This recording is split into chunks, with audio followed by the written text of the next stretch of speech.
Hey guys, how you doing? It's Sam. Welcome back to my channel. Low light tolerant, low light tolerant, low light tolerant. Aren't we tired of hearing it by now? Just about any plant that you go to pick up from a garden center, especially in a big box store, is going to have a nifty little tag on it that claims low light tolerant, or that the plant loves low light even.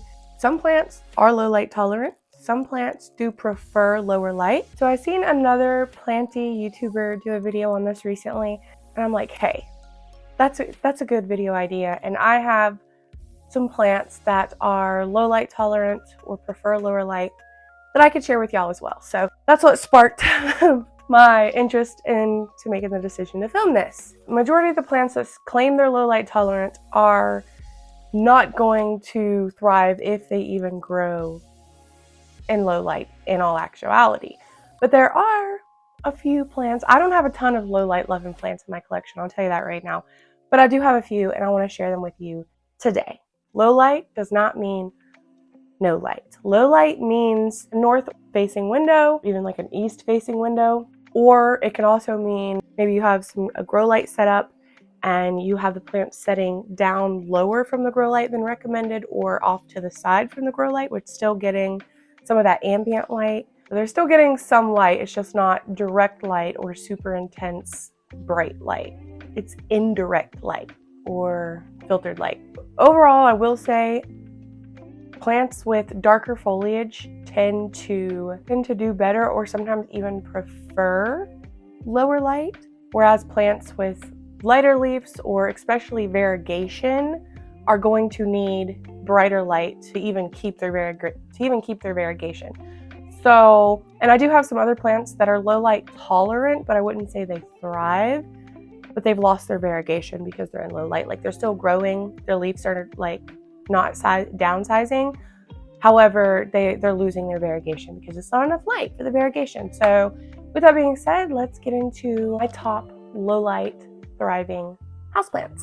And these are all plants that I have grown and have experience with. So I know there's lots of information out there. You have a lot of basic plants like pothos and heartleaf philodendrons and snake plants and all of those types of plants that are considered to be low light tolerant. Well, this is kind of like a mix up of different things. So aside from your basic common plants. First plant I want to talk about is going to be this cute little Euphorbia. Okay, some Euphorbia sun stress, they get the pretty purple red. Like I have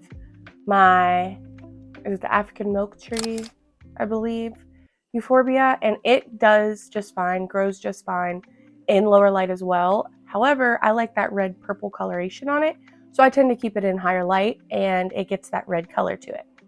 This is also a Euphorbia. This is Euphorbia Millie, aka Crown of Thorns. If you can see there, she's got all these little thorns going up and down. And then she has kind of like hair on top of the stem. So this plant I have grown in higher light, but honestly for the last few years, it's been in pretty low light and it's done pretty well with that. Right now, I have it living off to the side of a north-facing window, I believe it is. Just kind of like on the side of a plant stand. It doesn't get any direct light. And it's also several feet back away from a grow light, but I don't really think it gets anything off of that. Yeah, so it's not getting any direct light, pretty low. It actually used to be an even lower light, and it flowered pretty regularly. And still, it is growing and doing fantastic. Now, I did just recently repot it. It needed up potted severely bad, and since doing so, look, it's starting to flower. I love the flowers on this plant. They're so cute and pink. There's another one down here. Whenever I initially got this plant, I didn't think I was going to keep it because I didn't think I would like it. Well, I was wrong. I got this in a mixed pot of like 3 different plants, and I bought it for one plant specifically that was in the pot. I didn't think I was going to keep this one, but I took it out, and as soon as I took it out, I was like, wow, I actually like this. I like the look of it. I've loved it ever since. I don't know. I think it's very cool.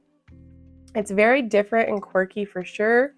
Has a lot of personality to it. Whenever the flowers come in all over the plant, with these like green funky leaves and the spikes and then the pink flowers, it's really so pretty. This one, like majority of the time I've had it, has lived in lower light lower light situation, and it's always done really well for me. So, and it grows quite well.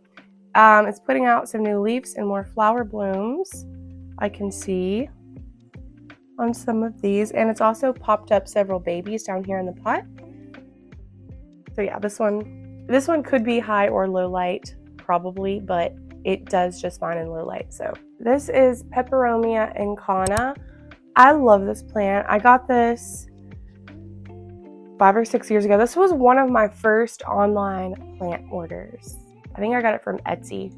I'm not 100% sure. Etsy or Steve's Leaves. But I grew this from just a little guy. This is one of my larger peperomias that I grow. It has tendency to get big. It takes up a little bit more space than most peperomias when you think of peperomias. And she has these super cute little chubby round leaves, and they're furry and hairy.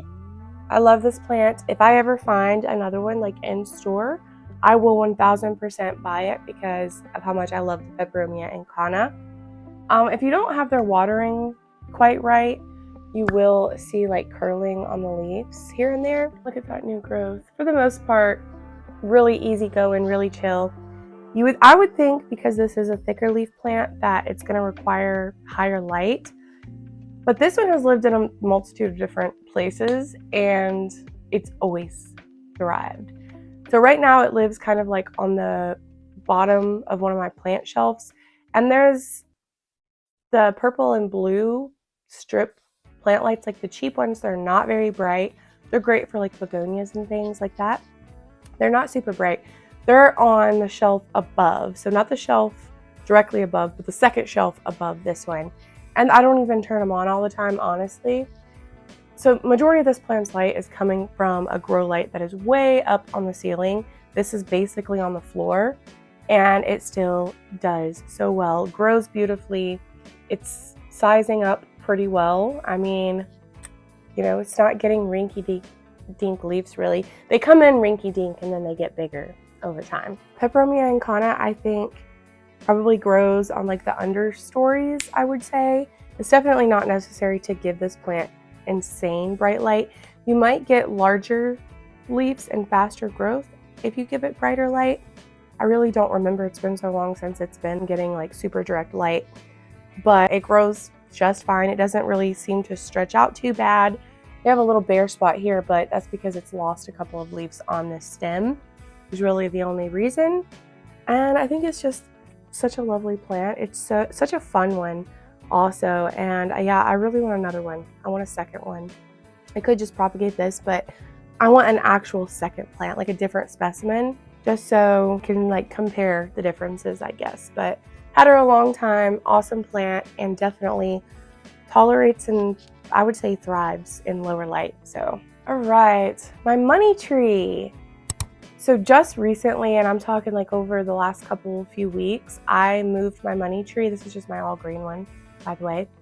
I moved it to my kitchen window, which is a south-facing window, but there's a big tree in front of it, so it gets good light. It gets good light. But before that, for the last couple of years, it's been living off to the side of one of my grow lights, like pretty far off to the side. And it's actually taller than the grow light. So it's basically just getting kind of like a little bit of light coming off of the ceiling light probably, and the other grow lights, maybe some reflections, maybe some ambient lighting. I don't know. It wasn't getting much. And it like doubled in size while it was living up there. It did. It doubled in size, and the leaves kept their size. They didn't get any smaller. If you remember, this was the rescue that I did several years ago when we lived at our previous home. I got this at Lowe's on the clearance rack for 50% off, and it was, you know, they put their dead plants there basically. And it was just tiny, and the leaves were all crisp on it. And I did like a short on it. Is what I did. Like buying it, bringing it home, repotting it, cleaning the leaves, snipping off the dead bits, all that. Look at it now, you guys. Like 90% of this growth was done in no light. It's not in a window, and it's not directly under any grow light. It's in a window now, but it hasn't been for 90% of this growth. So I would definitely consider the money tree to be low light tolerant, even low light thriving. It's just beautiful. Like, what an underrated plant, honestly. It's so underrated. I love it. It's beautiful. I can't recommend this one enough. If you have a room with a north or east facing window that you kind of want to add some greenery to, this would be a great option. Definitely. All right, we have a philodendron on this list. Most philodendron are not low light thriving. So this is Philodendron El Chaco Red. And if we notice, it is more of a dark leaf plant. Look how beautiful this plant is. I'm so proud of him and how much it's grown. This was his newest leaf. This was his newest leaf right here that he just recently gave me. Gorgeous. Do have a little bit of spider mite damage, you know. It's a velvety plant, so of course it's a spider mite magnet. You know how that goes. I will say when we moved here, I freaked out because there's not a lot of windows in the plant room, and installed like all of my grow lights. So there's not a ton of plants that are getting super low light, I would say. Most of them are getting pretty good light at this point. But this one, I have definitely found if it's like directly up under a bright light, it does tend to kind of like bleach the leaf a little bit. I don't know, maybe that was a me problem. That's just kind of like what I noticed. So I pushed it back a little bit for my Mars Hydro, and it's doing great. This last newest leaf came in quite dark and beautiful, if I do say so myself. I see webs on it right now, and I just treated it recently. Time for another treatment before it goes back in a spot. The El Chaco Red really hasn't been the fastest growing philodendron for me. I mean, it kind of takes its time. And even whenever the leaves like furled up trying to unfurl, it tends to take a while to fully unfurl and kind of like stretch itself out. But I don't mind. I love this plant. This was a dream plant for me for years. Never thought I would ever own it. So this is one that I think kind of prefers lower lights. It's definitely not necessary to put it in a south-facing window or directly under a grow light. It grows just the same in lower light, and I just find the leaves to be darker and more like stunning when you grow it in lower light. So it's a slow grower all the way around. Not like too slow, but it's slower than most of my other philodendron. But I think the happy medium for this plant is just kind of like pulled back from a window a little bit or off to the side of a grow light, and it'll probably do really well for you. Ooh, it's so pretty. Another dark leaf babe. This is my Philodendron Dark Lord. The mother plant is actually setting in there. I chopped it down a while back. So it's setting in there, and it just put out its first new leaf since I cut it, just on the little bit of stem that I left in the pot. This is the cuttings that I took. I really probably should have cut this one up a little more, but I didn't. So I took two. This cutting right here just put off a new leaf. Look at this. Woo! That's hilarious to me. Like, what is that? And this cutting here, you know, that leaf, I don't know what happened there. It didn't unfurl. I don't know what that's about. I'm just noticing that. What happened? Anyway, this is the new leaf it just gave me. Look how orangey black. It is beautiful. This is why I wanted the Dark Lord to begin with years ago. This was an import for me several years ago. I don't know how many. And we're putting out another new leaf. So this is another philodendron that I think probably prefers a little bit lower light.